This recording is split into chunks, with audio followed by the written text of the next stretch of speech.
The show can't start until we crack open a bottle of Revelton. Whether it's their crisp, clean vodka, the bold spice of their rye whiskey, the rich smoothness of bourbon, or the original honey whiskey that started it all, every pour is a taste of craft and passion straight from the heart of Iowa. So pour yourself a drink, settle in, and get ready to relax, laugh, and enjoy the show.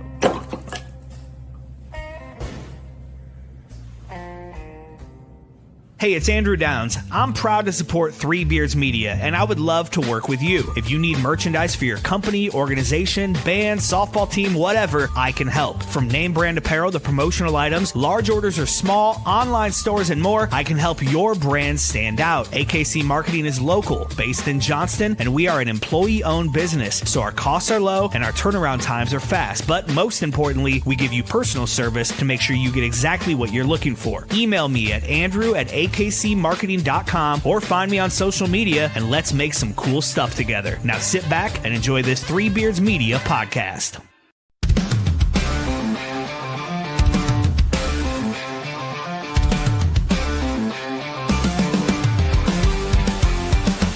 From the top rope, kid and kill the roar so loud. Black and gold waving, we're a fearless crowd. Under them lights, the fight burns bright. Greatest team assembled, ready for the fight. We stand tall, we stand true. Every game, every play, got the Hawk eye view. Legends rise, and we all knew that the black and gold's coming straight for you. From a Hawk's eye view, seen the whole state rise. With a heart so strong and fire in our eyes. On the field, on the court, in the stands, we shine. The best in the game, and the state is mine. Cover Hawkeyes, mugging, watch them break that press. Dropping dimes, hitting threes, never second guess. Full court hustle, hear the sneaker side. With the fight in our veins, we wear that pride. We stand tall, we stand true. Every game, every... Good evening. Another edition of Hawk's Eye View. Andrew Barber and Drew Shipley here. Just recapping Albany. Looking forward to CyHawk. Drew, I know where both of us are going tonight. Maybe we'll see. What did we say in our Albany recap? We wanted to see dominance. How are we? I mean, we saw dominance. We saw dominance on the ground. We saw dominance at the line of scrimmage. For sure, which we expected. The score was still 34-7. Like, I mean, I'm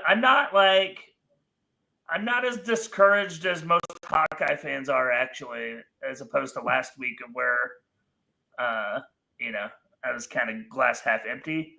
It was his first game in FBS football, right? So give him a little grace against Albany, and self-admitted he was a little shaky, a little unsure with his feet. Got happy feet, right? Some wide open passes that were clearly disturbingly short. Yes. Of a wide open receiver. But I mean, we still rushed the ball for over 300 yards, do we not? Yeah, we did. So, yeah, maybe it's my turn to be a little critical here. Not too critical, but maybe a little. And Mark Gronowski even admitted this, so I don't think I'm stepping too far out to say that Gronowski didn't trust his reads, didn't trust his eyes. He went through his progressions. I watched some video from Rob Donaldson. I don't know if you've heard of him. He did a nice breakdown video. Kind of showed the whole field a little bit wider camera view than what you see on TV, and showed how Mark Gronowski actually did go through his progressions, but then ended up bailing out of a lot of it, at least early on, and just trusting his legs and running. I don't think Iowa really wanted him to run. I think he ran 12 times against Albany. I don't think that was really the design there. And he wasn't really getting pressured either, which is part of the thing that I think a lot of people are freaking out about. So I get it. And especially, I don't think people would be freaking out if we didn't have the history of the past few years either. If that history didn't exist, I don't think people would be freaking out nearly as much or at all. So that's kind of what's weighing in people's minds, and maybe in my mind a little bit too. But kind of like you said, I don't think you can just after one game draw the conclusion, the passing offense is going to be awful again. We need to see it. We're still in wait and see mode. I think that's kind of where we're at, but we need to see it against Iowa State. We need to see it against Indiana, all of our other Big Ten foes. And if, it looks bad against Iowa State and it looks bad against Indiana, I think we kind of know then at that point what we're dealing with. Right? The passing offense I'm talking about. If it looks like less than 100 yards in those games, every time we step up and play those kinds of games, then I'm rightly going to be concerned, as are a lot of Hawkeye fans. I mean, so let's put it in terms of the stats that matter. Okay, 20 first downs were gained, right? 20 first downs for the Hawkeyes. 10 of 16 in third down, 2 of 2 in fourth down.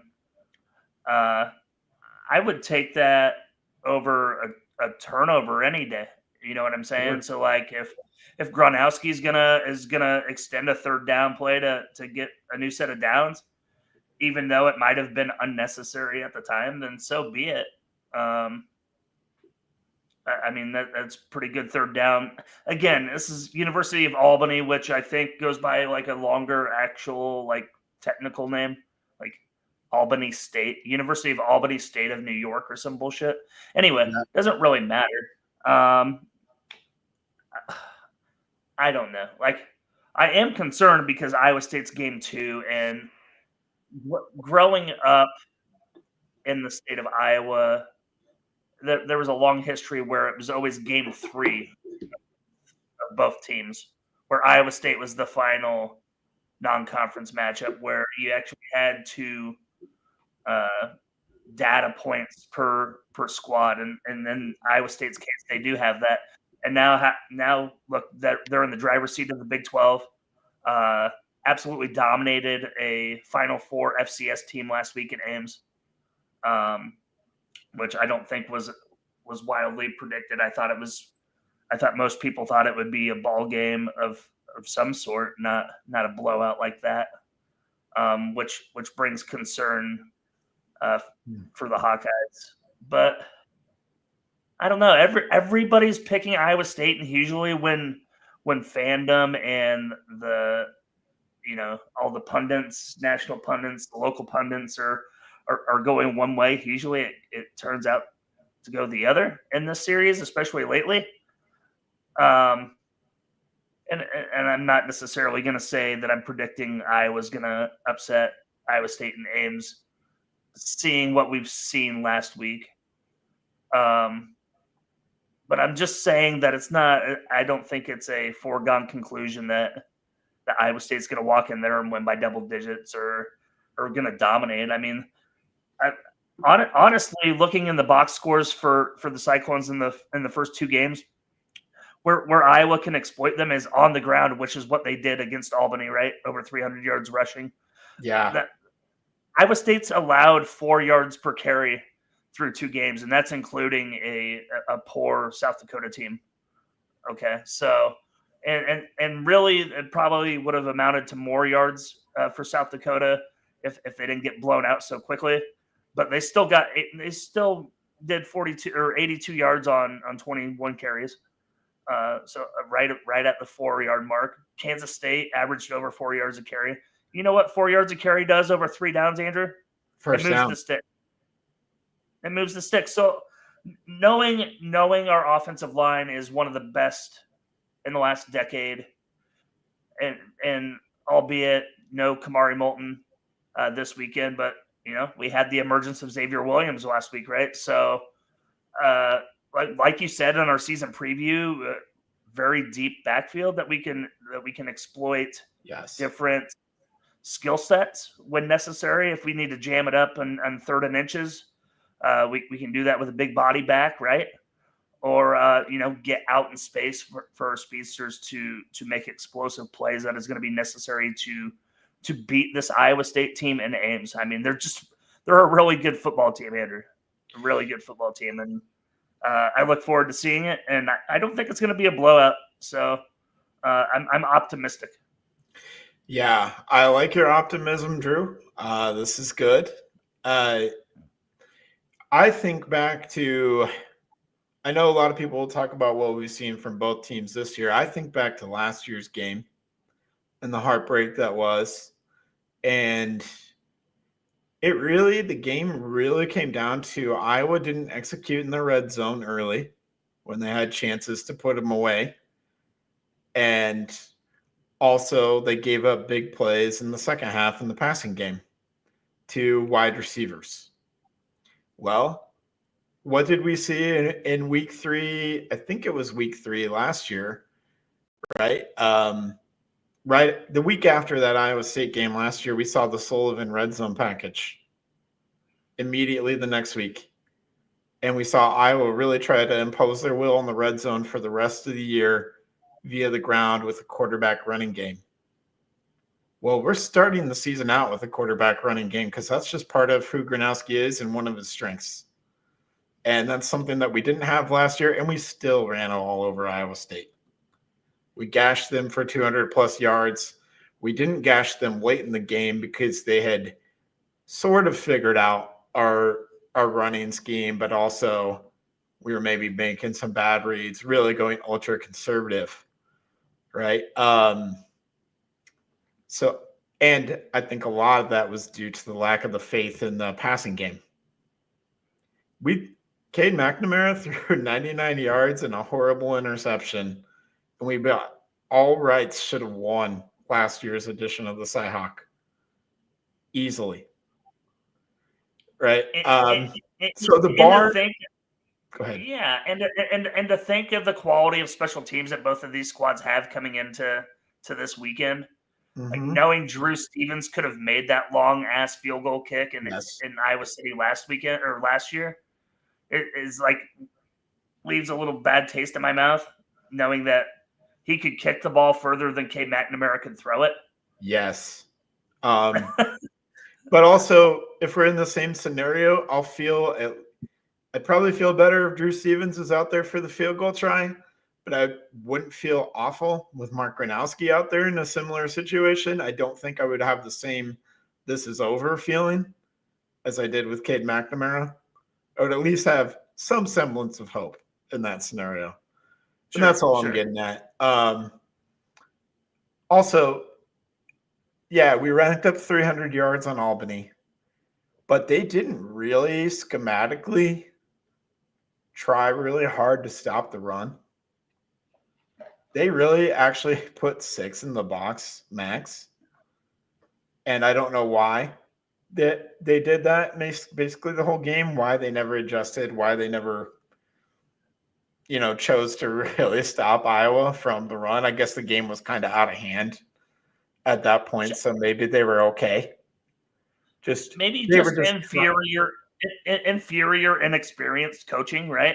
That their head coach is an interim coach that doesn't really have a lot of experience in those situations, right? Yes. I mean, I'm not going to sit here and pretend like I know anything about the Colonial Conference that they play in, the CAA, something like that, whatever.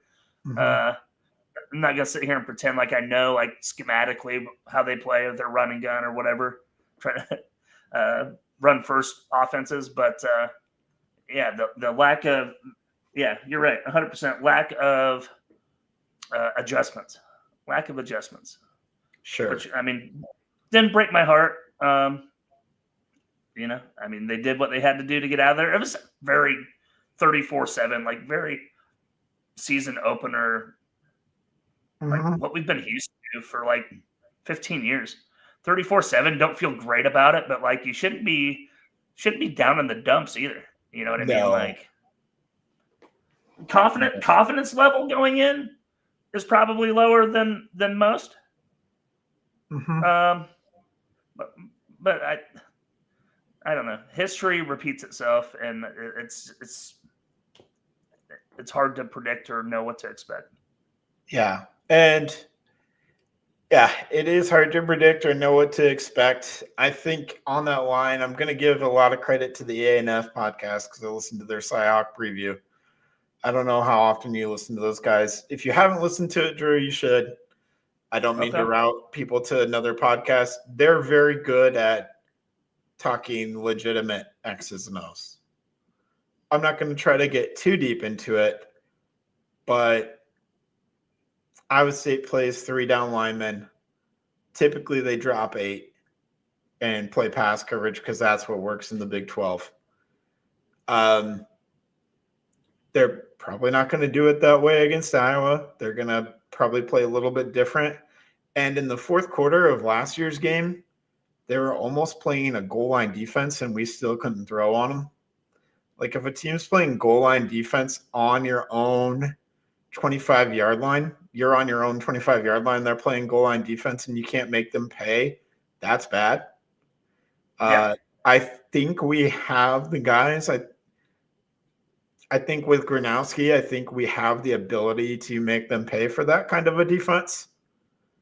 I don't think, I think he can hit some throws, and he showed it. Actually, he ended the day 6 for 7 with a touchdown through the air and a touchdown on the ground, and then went out with cramps. So he was like heating up and getting comfortable. And if he had played the whole game, literally heating up until the point where cramping ended his life. Yes. Literally heating up. So I don't think there's nothing there, right? And he made some throws that made me go, okay, he can make some college throws.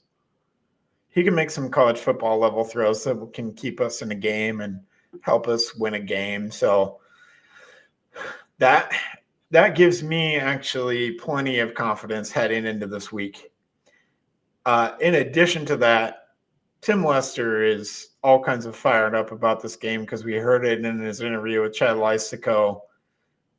This is the one game he wishes he could have back.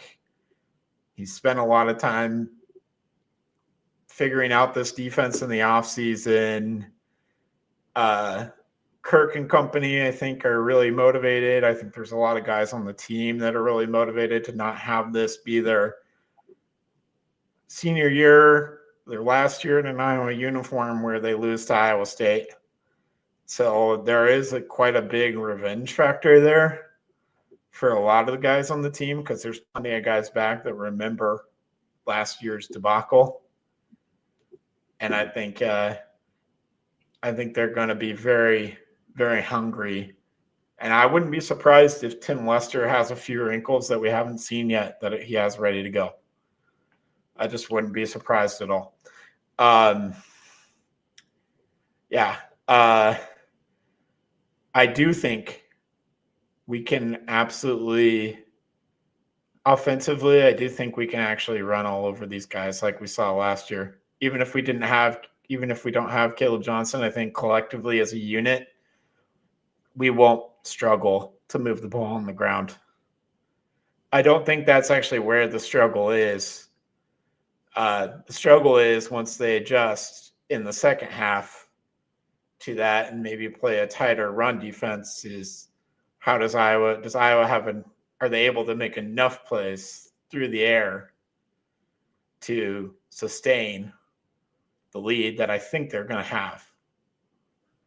And honestly, Andrew, I think this game is so close that I think the difference in winning and losing might be only 3 to 4 of those pass plays. 3 to 4 successful pass plays. A couple for first downs. Maybe a touchdown in the second half. I don't know. We'll see. Right. But yeah, I don't think you need to go. I don't think you need to go like 18 of 22 here or something like that. I don't think you need that. Because if that were to happen, which I'm not going to predict that, then it's going to be an Iowa blowout. If Mark Gronowski has a game like that, it's going to be an Iowa blowout. if he throws for 200 yards and a couple touchdowns, this is going to be a blowout. But I'm not going to predict that. Also, when we're on offense, we do not have to really worry about a pass rush. Do you want to take a guess? Maybe you've already heard this. How many sacks Iowa State has through their first 2 games? One, and that was in the first week. Yes. Excuse me, week 0. Week Zero. By a linebacker on a blitz. Now, it's a little bit deceiving that I say that because they play 3-down linemen. You're not going to get a lot of your pressure in a 3-down system is going to come from the guys that are on the outside of that second level a lot of times. So that's where your sacks are going to come. But again, Gronowski, yes, there is a lot of pressure on him, but there's not going to be a significant amount of pressure on him when he drops back to pass. That's not going to be there. So he is really going to have to stand in and trust his reads, make his reads, get the ball out quick. Because that's what he showed last week, was that he was hesitant to even get the ball out.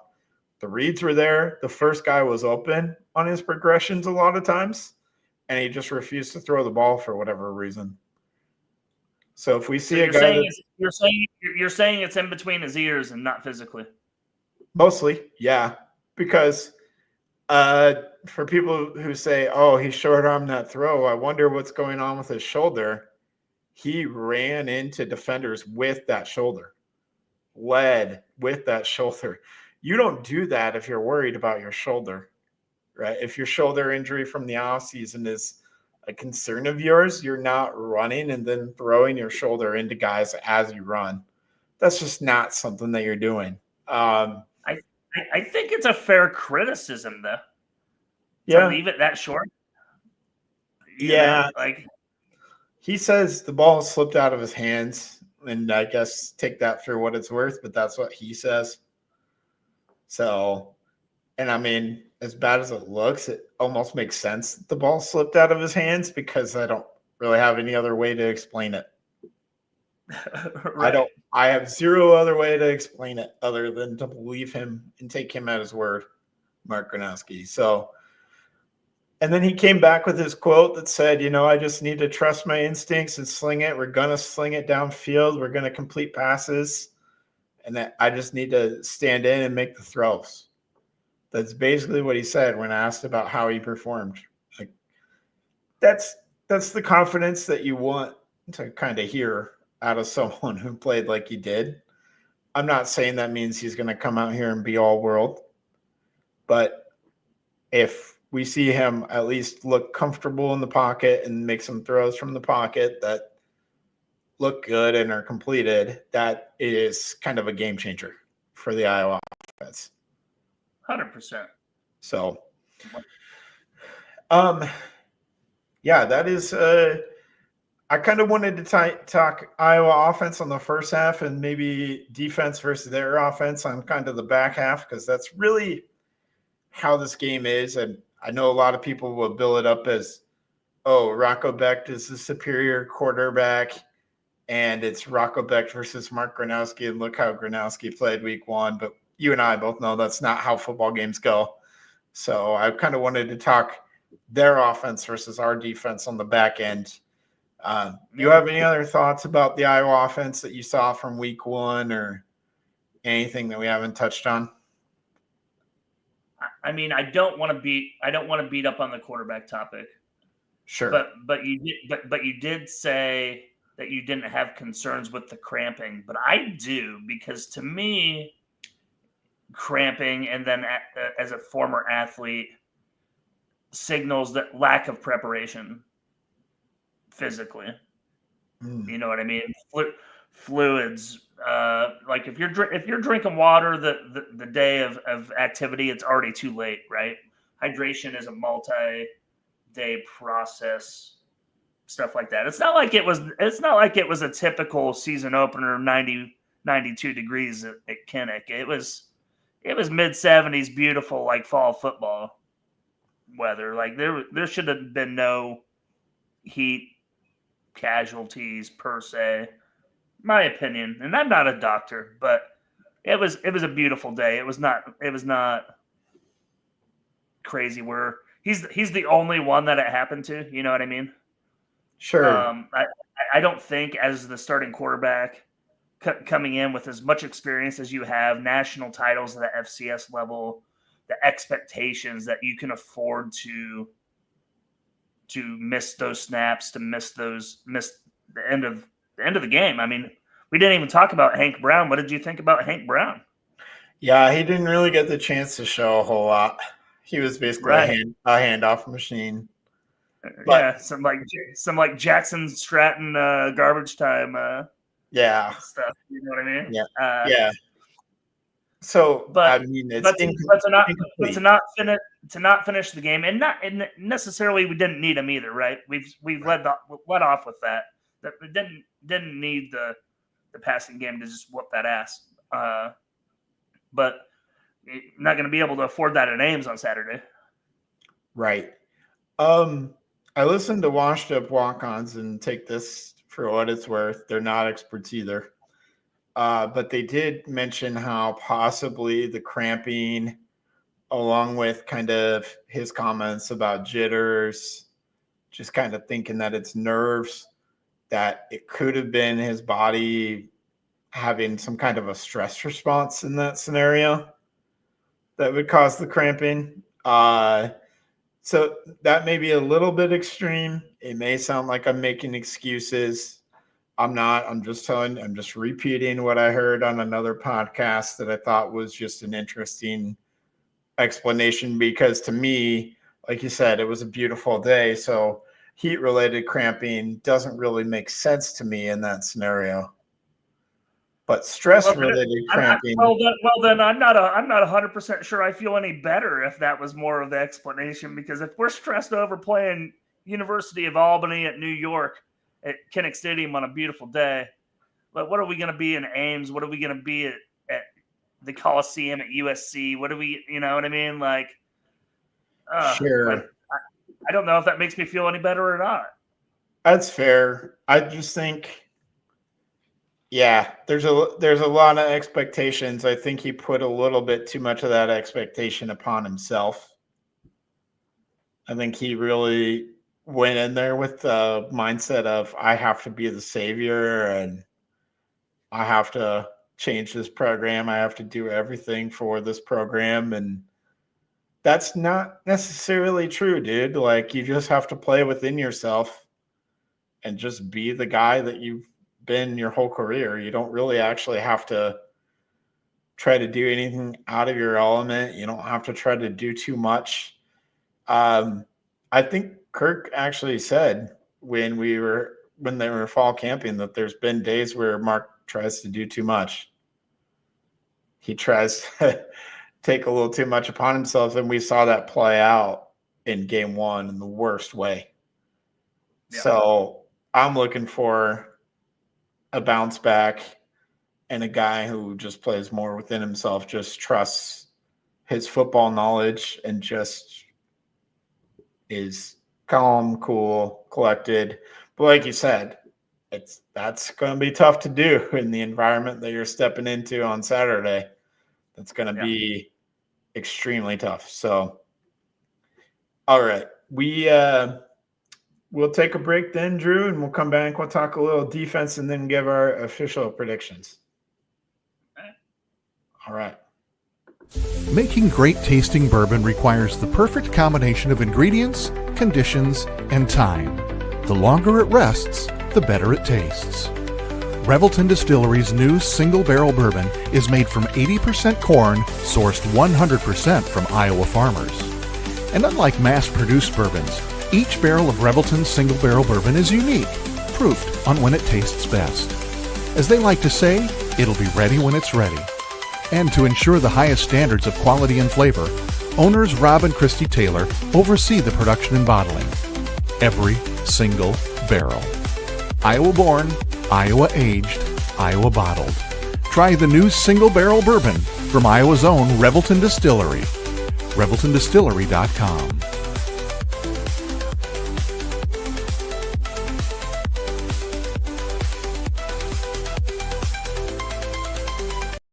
Whether you're buying, selling, or refinancing your home, or if it's simply time to renovate the one you're already living in, you need an experienced mortgage professional to help you analyze your financing options and to make sure the closing goes smoothly. And that's exactly what you get when you call Kyle Lehman at Wintrust Mortgage. Kyle's experience and expertise, coupled with Wintrust's rates and programs, ensures you'll get the mortgage that's right for you. You may even qualify for down payment assistance. Before you reach out to a realtor, call Kyle and get pre-qualified, empowering you to start shopping for the home of your dreams. Call Kyle at 515-473-0546. Kyle Lehman, Wintrust Mortgage, 515-473-0546. All right. Thank you to our sponsors as always. We appreciate you. And we'll come back and just talk a little defense. Drew, I'll let you start kind of with just your week one observations. Again, don't know how much we can pull away, but defensive observations from week one. Only 176 yards total offense given up by that defense. Yeah. Stopping the run, only 2 yards per carry on 21 attempts, 22 attempts, something like that. Sure. Which takes a lot of pressure off of new linebacking core, right? If those tackles can be made at the line of scrimmage like that, and definitely helps your back end that you go into the season concerned about, right? Outside of, I mean, I'm still concerned about Xavier Wapa, but that's just me. Yeah, when you can stop the run like that, you can pin your ears back on the back half of the defense, right? But man, like Rocco Becht is a really good freaking quarterback. Yep. It might be, dare I say, the best one they play all year. Ooh. Okay. I mean, look at the schedule. Look at the schedule when you're talking about playing quarterbacks. You know. I'm looking at the schedule, and I'm gonna tell you about a guy named Jaden Mayava from USC who looked really good week one. We'll see how it unfolds, but I think when all is said and done, it probably could be Jaden Mayava that's the best quarterback. I don't think Rocco's too far off. I don't mean this as disrespect to Rocco. We'll also see how Aller looks. I don't really know if I got a good read on him from week one. Right. I don't think Drew Aller had to do too much. So no. There's also Fernando Mendoza. There's also Dante Moore.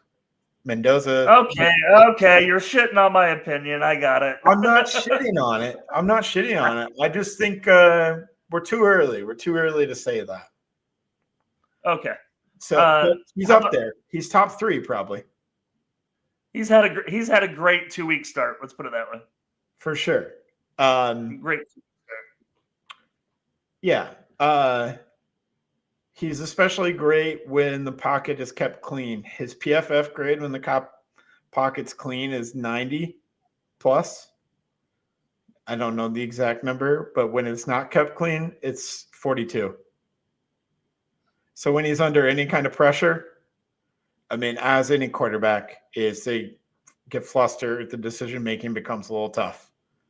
So that is going to be an absolute key. You talked about the defensive line and the run game. I'm going to talk about the defensive line in the pass game because that is where this game is going to probably live and die, although I don't think they got to make too many sacks on Saturday. We only had 2 sacks, one from Aaron Graves and one from Max Llewellyn. So it's not like those are the guys. Those are the guys you want them from, though. At least. Yes. But there was pressure on the quarterback, and Albany used like a very quick passing game. They were very quick to release the pass if they were passing, like right after the snap. Like they were throwing it in like a second and a half. Right, that's not really enough time for pass rush to get home. Even the best pass rushers don't get home in that time at the NFL level. So that's kind of the Iowa strategy, though, is get enough pressure to force the other team to utilize that quick passing game, and we'll give you everything underneath all day. I don't think this upcoming week is going to be any different in that regard, because I think Iowa State's going to have to use that quick passing game because they don't have the NFL wide receivers that they had last year. Right. They have, I believe, NFL caliber tight ends. Yeah. Heard this on the Swarmcast preview. So I'll grab this stat from the Swarmcast preview. 144 total offensive snaps for Iowa State. Only 2 with less than 2 tight ends on the field. Only 2. That means basically all the time, 2 tight ends on the field, Burkle and Brahmer for the most part, with a few other guys mixed in, but always 2 tight ends, because that's the strength of their passing game. It's tight ends and running backs this year, so it's a little bit different than last year where they're hitting outside. They're trying to work the passing game over the middle of the field and kind of vertically, like up the seams. But that's not. It sounds familiar, doesn't it? Give me what you're thinking. Like bread and butter Iowa Kirk Ferentz football. Yeah. Tight end sets. Yeah, it does sound familiar with tight end sets, but I don't think Iowa necessarily worked up the seam a ton always. So that's different. But also, we know that Iowa plays that cover 2 base kind of, 2 safeties deep. So, and then you kind of have the linebackers roam in the middle there. So that's not really the way that you actually attack the Iowa defense, right? It was with up the seams up the middle of the field. It's kind of what the Iowa defense is specifically built to stop. So they should be in position to make plays on that kind of an offensive strategy. So I like Rocco. I think he is really good. But I think Iowa's going to really force everything to be outside and underneath. And that is going to result in Iowa State being able to probably move the ball between the 20s a lot. And then it's really going to come down to red zone defense. So don't be frustrated when Iowa State puts up plenty of yards, because I think that's going to happen. There's going to be plenty of yardage gained by Iowa State on Saturday. The real measure is going to be like the points on the scoreboard, which that's just classic Iowa defense, right? So I think that's the recipe for the Iowa defense is, number 1, first and foremost, get pressure if you can with 4, maybe 5. I think they're going to probably send some 5-man pressures this weekend, like they did a little bit against Albany. And then I think it's basically don't give up those big passing plays. And the big passing plays for Iowa State have come middle of the field, up the seam. It's not big passing plays with double moves on the outside like we saw last year. I don't think the Iowa State wide receivers are bad. They're just a different caliber of wide receiver than what they were last year, where that's not to Iowa State's advantage. Yeah, I can't say it any better. Like, I think the game is won or lost in limiting explosive plays. Yes. As much as an Iowa fan that I like stress the fuck out about 3rd and 8 conversions because we're playing 12 yards off the fucking ball, like all damn game long. As long as you're not getting beat behind you, you're gonna win 9 out of those 10 games, and one of those games is per se like Michigan State 2015 in Indy. Like that was like devastating, right? And Iowa State 2024. That's one of those games. Right? It was actually, yeah, exactly. That was exactly what it was. Yeah, I mean, it's a lot. This game is going to be a lot closer than most people are predicting. And I understand the Iowa State fan base is super stoked that they feel like they can finally get the monkey off their back in Ames. Since 2012 haven't won an Ames. 2011. 2011. Steel Giants. Yeah, because they played the last time. that steel pants. Sure. Steel pants. I like that name better. Triple overtime, some bullshit. I was still in the Iowa National Guard then. That was not a while ago, but it was whatever. But steel pants. Oh wow. Was that Alan Lazard too? No, Alan Lazard, like freshman. No, I don't think so, bud. I think Alan Lazard was a little bit after that. Give me 1 second here to do a little internet research. Okay. We gotta see what happened in 2011. That was Steel Giants versus James Vandenberg, I should say. Yes. 2011, James Vandenberg was great, by the way. So I don't want to hear any slander about 2011. 2012 version, awful. But he was limited by Greg Davis. So Steel Giants, and he was throwing to Darius Reynolds, Aaron Horn, Darius Darks, Kurt Hammerschmidt, Josh Lenz a little bit, Chantrell Johnson, Jeff Woody, James White. Iowa had Marcus Coker go for 140 yards and 2 touchdowns. James Vandenberg threw for 200 yards and 2 touchdowns. So, wow. Yeah. Steel Giants threw 4 touchdowns and then I think did absolutely nothing the rest of the year. I'm pretty sure. And now he's selling insurance somewhere probably. I'm guessing so. Nothing wrong with that, by the way. Nothing wrong with that. Yeah, he threw 4 touchdowns and no interceptions against Iowa and threw 10 touchdowns and 11 interceptions on the entire year. And played in 8 games. Oh, wow. He threw 3 interceptions against UConn the next week. Oh.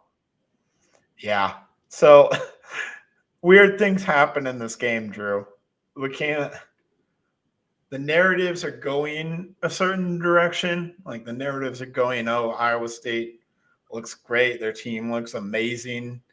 But narratives were going this way in 2021, right? And then we ended up with a situation where Iowa was up 27-10 at the end of the third quarter. Brock Purdy bench doesn't play the entire fourth quarter. Hunter Deckers leads a garbage time TD drive to make it look closer than what it actually was. Game was a total blowout. Brock Purdy never beat Iowa. Never beat Iowa. And Cyclone fans will deny it, but that was actually the game that made a lot of Cyclone fans ask for a switch to Deckers for the rest of the season. They turned on Brock Purdy because of that game. They'll never admit it, but they turned on Brock Purdy because of the 2021 Iowa game. And now he's a cult hero. What they also don't understand is Brock Purdy had to completely change his throwing motion once he got to the NFL. There's all kinds of articles about how they had to change his throwing motion. Well, yeah, because he didn't have enough velocity to even be like in the top 30 of NFL passing velocity. Right. Like so, the speed necessary to complete NFL passes. Yeah. So the credit goes to the 49ers quarterback coach the year Brock Purdy was drafted and not Iowa State. So yep, that's right. I agree. That's how I'm going to spin it for the rest of my life is the 49ers quarterback coaches made Brock Purdy, not Iowa State. Anyways, there we go. There's our hater segment of the week. No. But again, it's Rocco Becht and the Iowa State offense against the Iowa State defense, or the Iowa defense, not the Iowa State defense. That'd be weird. People like to pump up Carson Hansen and Abu Sama. I'm not in that camp because through I'm not either. through two games, Abu Sama's averaging 3.9 yards per carry, and Carson Hansen's averaging 3.6, and that includes the game against South Dakota. So when they played, Power 4 level competition, Kansas State, they did grind on Kansas State in that fourth quarter.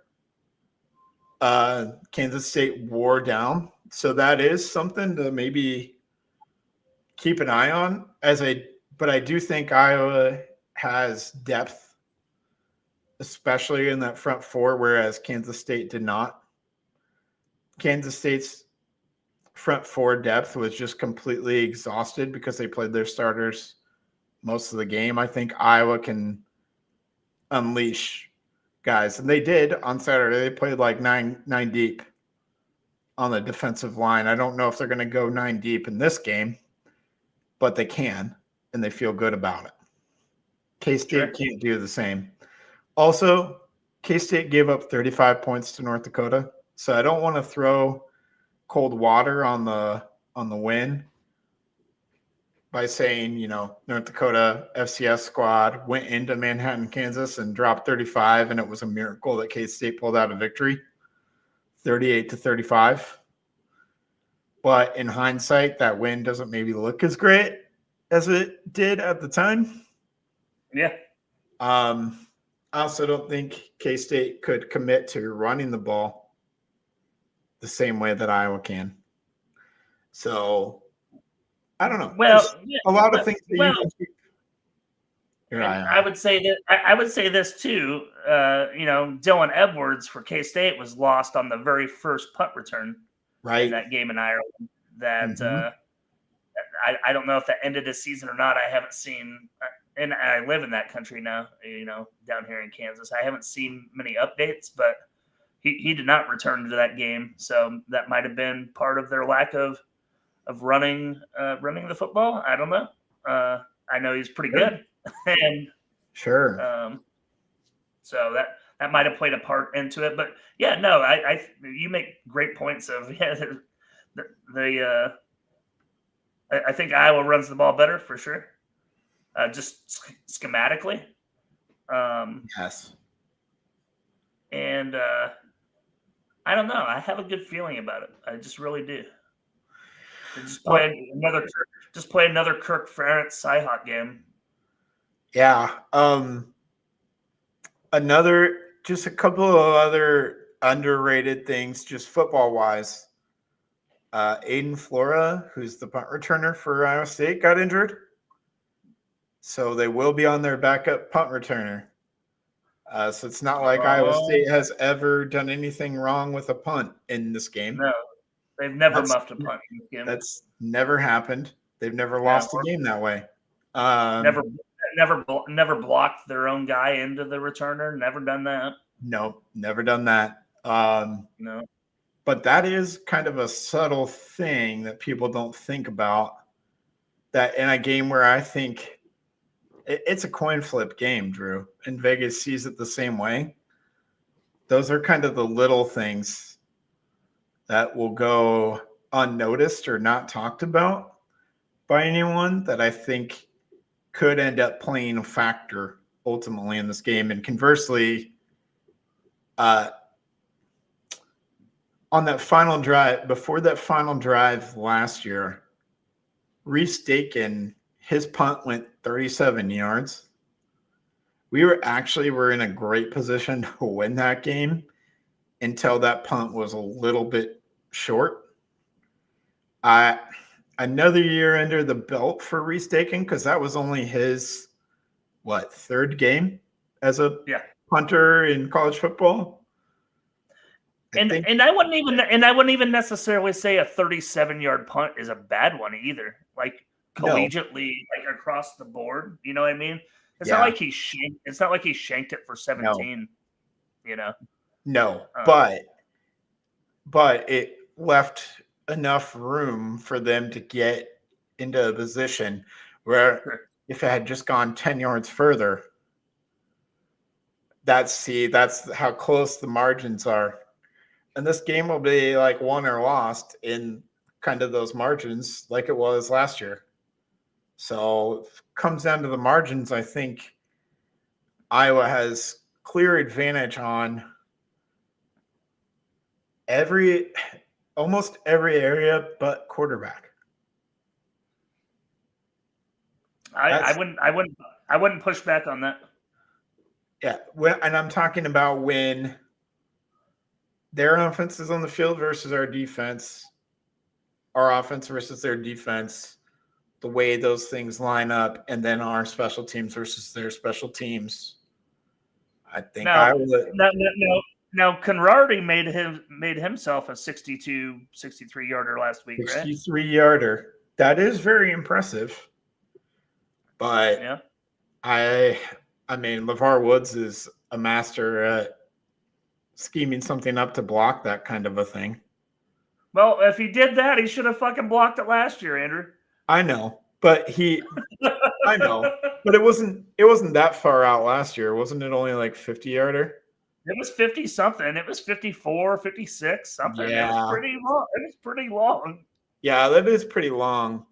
But for a 63 yarder, you got to really lowball it kind of. So, yeah. No, hopefully it doesn't come down to that, Drew. Hopefully we aren't sweating that much. We aren't doing that again. But we might. We might. I think one more storyline, two more storylines that I'll give you that aren't being talked about enough.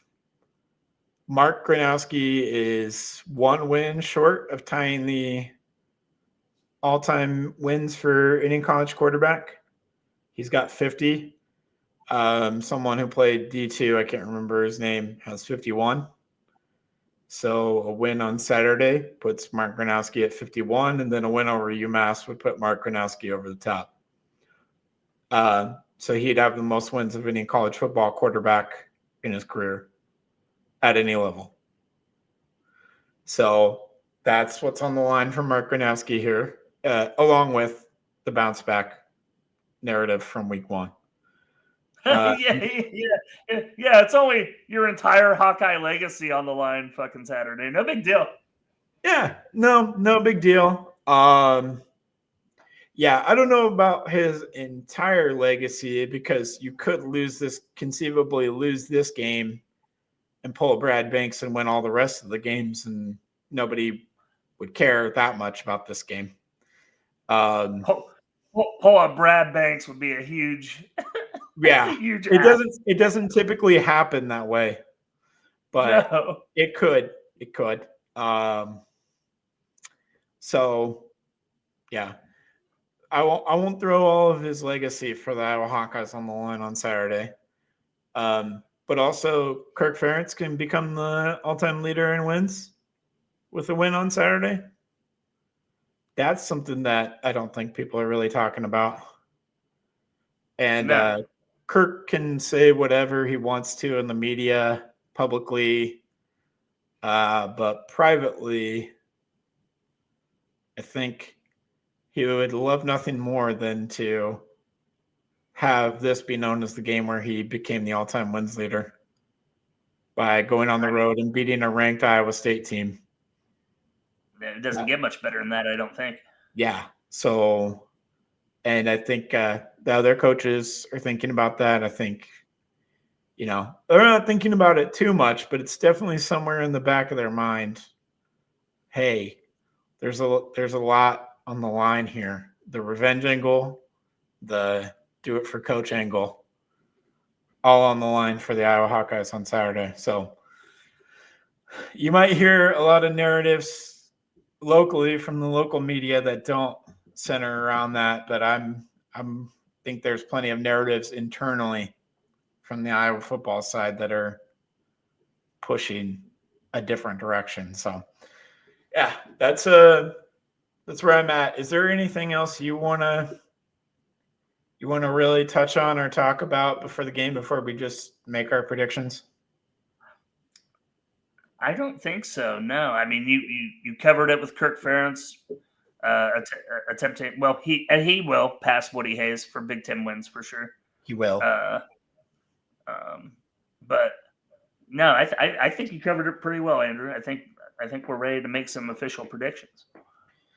All right. You want to go first, or you want me to go first? You go ahead. All right. We'll let you end it. This is tough because I've flip-flopped so many times.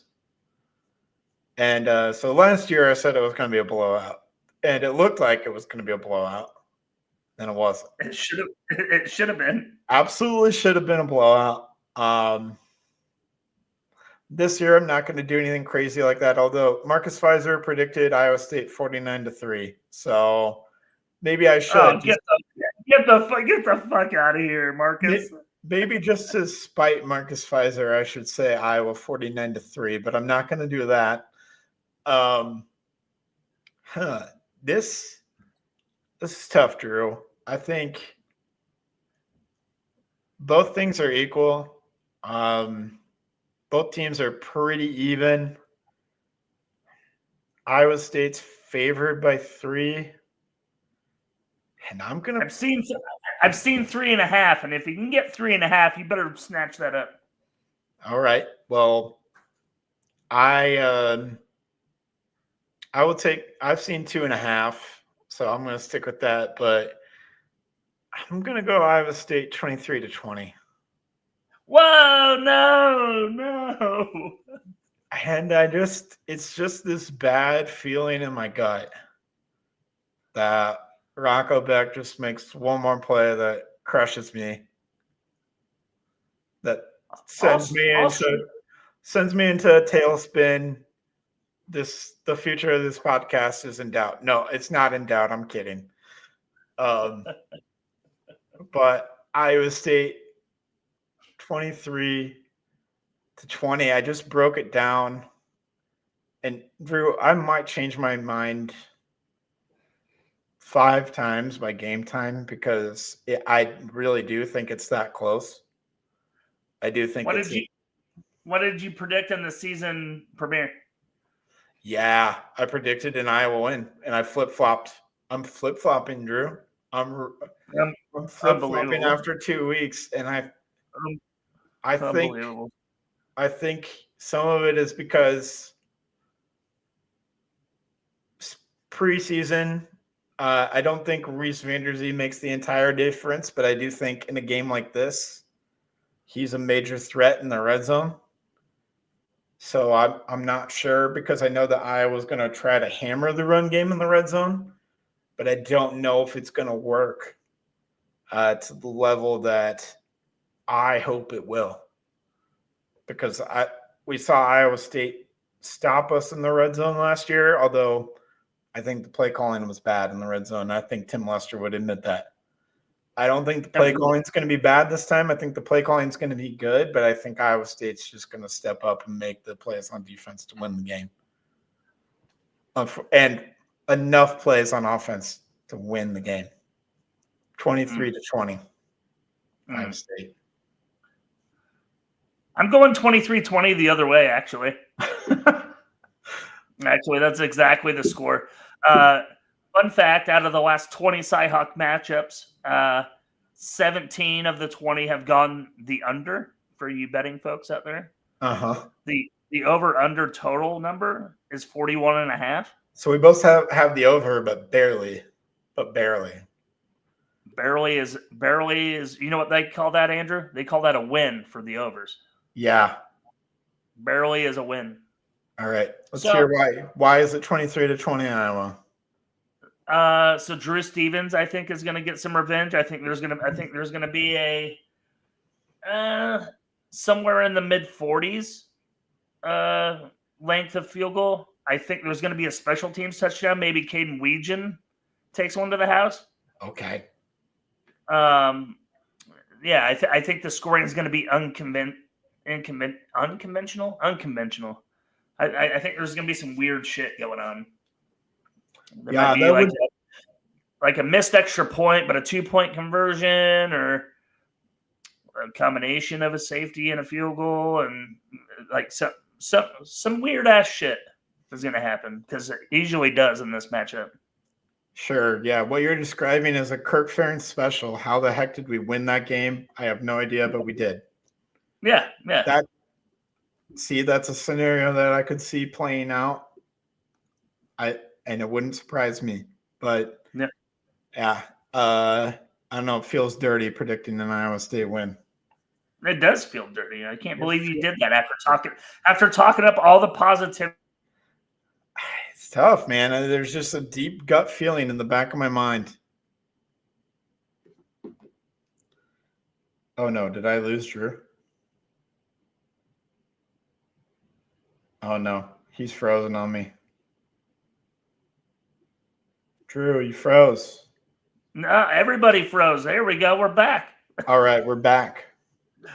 We can probably get off of here though. Oh, we probably can. Yeah, we've talked about it on the podcast. One thing before we get off. Yep. McKenna Wolitzko came, visited. From what I heard, the visit went really well. I'm not going to predict that she's coming to Iowa, but I think we if she doesn't, it's not because the visit didn't go well. Yeah. So, and a decision will be made within the next 2 weeks. So we'll learn within the next 2 weeks. There we go. I guess the rumor was Pat McAfee show. I don't know if that's going to happen anymore. We'll see. Oh yeah, because didn't you say it was supposed to be this Friday? Yeah, I thought it was supposed to be this Thursday, but I don't know if that will happen. Maybe. Oh, Thursday. That's right. It's still tomorrow. It's still on the table, but I don't know if it'll happen. So we shall see, Drew, but I know that within the next 2 weeks, for sure, we will know if that's heading our way. You know who is heading? You know who is heading our way? Big Noon Kickoff and Dave Portnoy. He's a big Hawkeye fan, you know. Oh yeah, actually, yeah, he did say that Iowa was his sleeper team in the Big Ten this year. And then he proceeded to have a teleconference today with the Big 12, partnering Barstool Sports with the Big 12 as they continue to do some weird partnerships, like they have the WWE partnerships for the Big 12 title games and all that kind of stuff. Now it sounds like Barstool is going into business with the Big 12 as well. So it'd be interesting having Portnoy and Ames, see if he does any pizza reviews.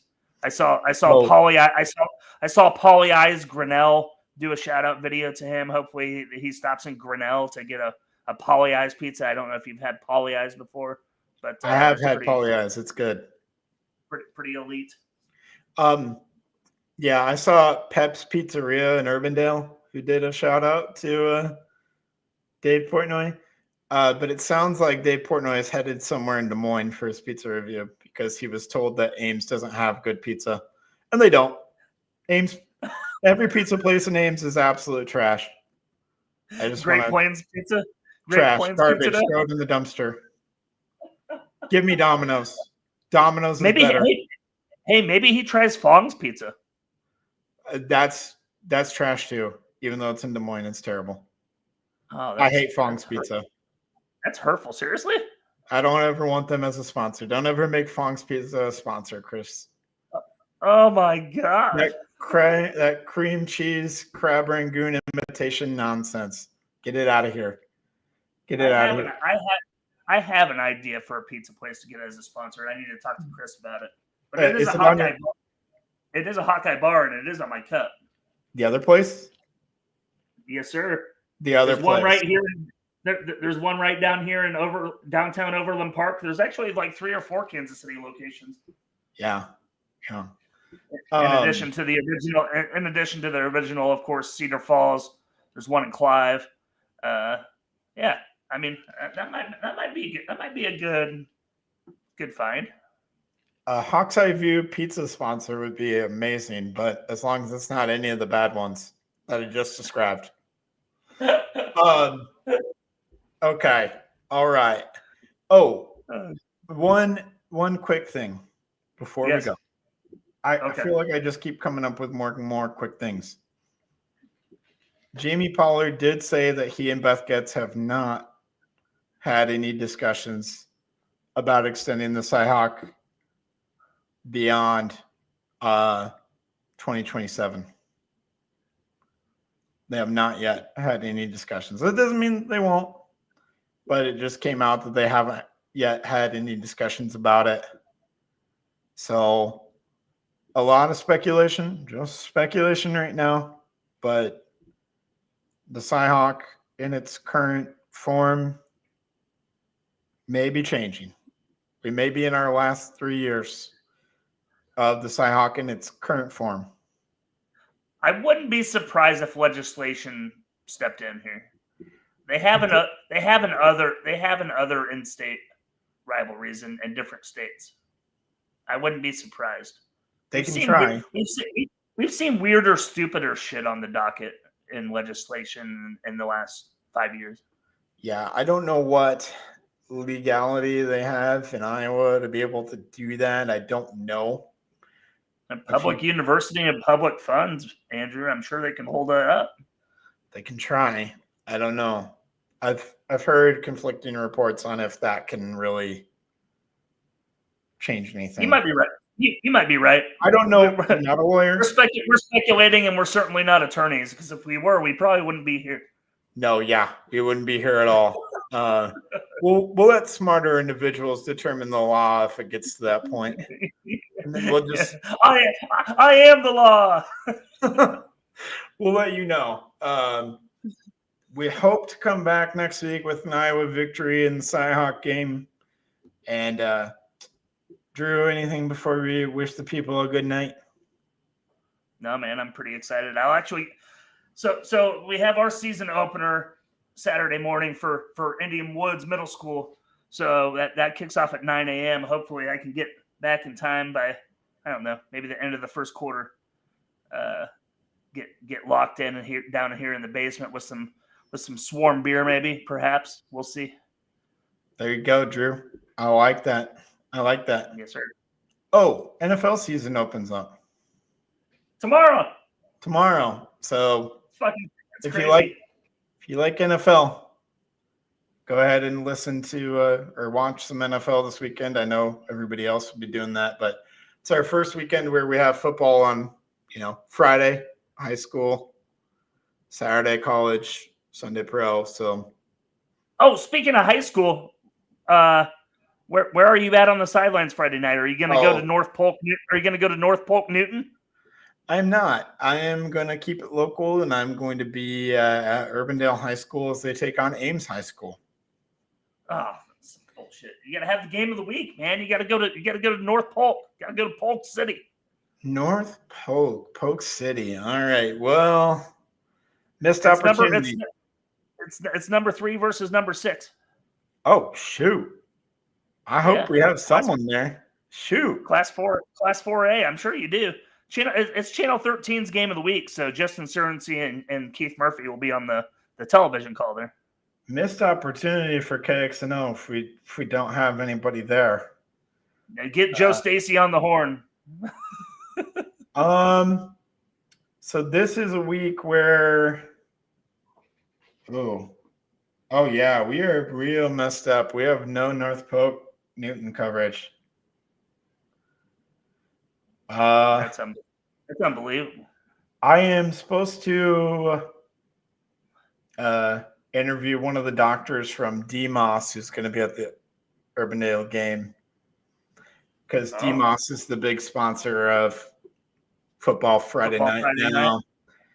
So powered by Powerade? No Powerade. The Armanado Group, powered by DMOS and the Armanado Group this year. So I don't know if I can wiggle my way out of the Urbandale game because of that. But we do need someone at North Polk Newton. Got to get on the horn with Sean Roberts. That's what I'm going to do. I am going to get on. I will get on the horn with somebody and see what we can do. Fisher, right? Isn't he usually put the game together? We'll let Nathan Fisher make some decisions here. So he's got to. Big one in Polk City. I'm glad you let me know, Drew. That would have slipped by my grasp. So absolutely. All right. Well, that's going to do it for us, I think. Hope you're all safe. Hope you all enjoy your weekend, especially if you're an Iowa fan. You just enjoy it a little bit more with the win. But thank you for listening as always. Have a great night and go Hawks. Go Hawks. Talking football, talking hoops, every sport in between. IOWA, yeah, you know what I mean. From a Hawks eye view, see the whole state rise. With a heart so strong and fire in our